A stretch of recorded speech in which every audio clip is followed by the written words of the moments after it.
ഈ തെരഞ്ഞെടുപ്പ് നമ്മുടെ ഇന്ത്യയെ മോചിപ്പിക്കാൻ രക്ഷപ്പെടുത്താനുള്ള ഇലക്ഷനാണ്. ഇന്ന് ഡൽഹിയിൽ മഹാറാലി നടന്നു. ഇവരുടെ നേതാവും രാഹുൽ ഗാന്ധിക്കും സോണിയാഗാന്ധിക്കും ഒപ്പം അതിൽ പങ്കെടുത്തിരുന്നു. അപ്പൊ ഇവരെല്ലാം കുറച്ചുകൂടി വിവേകം കാണിക്കണം. നമ്മുടെ മുഖ്യ ശത്രു വർഗീയതയാണ്, അതിനേർക്കാൻ കഴിയണം. പക്ഷെ നിർഭാഗ്യവശാൽ കേരളത്തിൽ അവർക്ക് ആ നിലപാടില്ല. 2004 ഒന്നാമത്തെ UPA ഗവൺമെന്റ് കാലത്ത് നല്ല ഭരണം നടത്തി മുൻപോട്ട് പോവുകയായിരുന്നു. ഇടയ്ക്ക് വെച്ച് ആണവ കരാറുണ്ടായതിന്റെ പേരിൽ ഭൂരിപക്ഷം നഷ്ടപ്പെടുമെന്ന് ഉറപ്പോടുകൂടി വിട്ടച്ചു പോയവരാണ്. അതൊരു രാഷ്ട്രീയ നയമാണ്. ആയിക്കോട്ടെ. അപ്പൊ ആ പാർട്ടിക്ക് കേരളത്തിൽ സത്യത്തിൽ ഈ തെരഞ്ഞെടുപ്പിൽ ഒരു കാര്യവുമില്ല.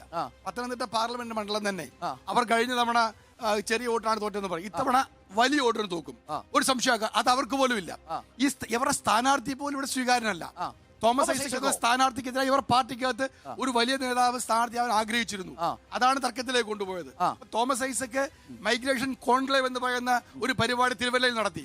അതിന്റെ പണപ്പിരിവുമായി ബന്ധപ്പെട്ട് ഞാൻ തന്നെ ഒരു ചോദ്യം ചോദിച്ചിട്ടുണ്ട്. അത് ഇദ്ദേഹം ഇതുവരെ മറുപടി പറഞ്ഞിട്ടില്ല.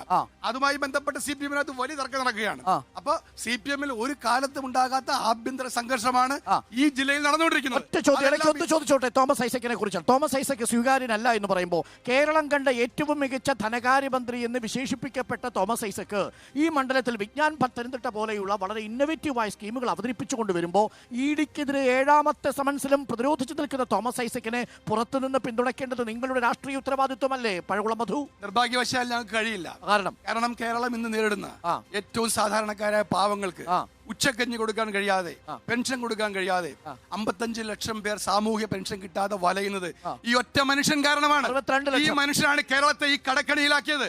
കിഫ്ബി പോലെയുള്ള തട്ടിപ്പ് കമ്പനികൾ കൊണ്ടുവന്ന് ഈ കേരളത്തിന്റെ ഖജനാവിനെ ശൂന്യമാക്കി കടം വാരിക്കൂട്ടി ഓടി രക്ഷപ്പെട്ട ആളാണ്.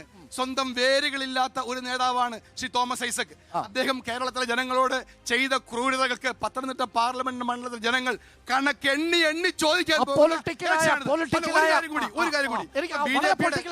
BJP-യുടെ ഒരു നേതാവ് പറയുകയുണ്ടായി.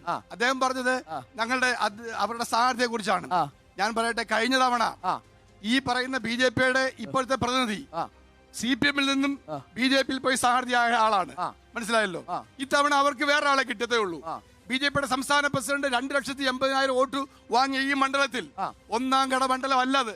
BJP സുരേന്ദ്രൻ പേടിച്ച് ഓടിപ്പോയി. പക്ഷേ 2,97,000 BJP-യുടെ കണക്ക് കെ സുരേന്ദ്രൻ അക്കൗണ്ടിൽ. എങ്കിൽ അവർക്ക് ആത്മവിശ്വാസം ഉണ്ടായിരുന്നെങ്കിൽ സുരേന്ദ്രനെ വയനാട്ടിൽ കൊണ്ട് വിടാതെ ഇവിടെ കൊണ്ട് മത്സരിപ്പിക്കുമായിരുന്നു. രാഹുൽ ഗാന്ധിക്ക്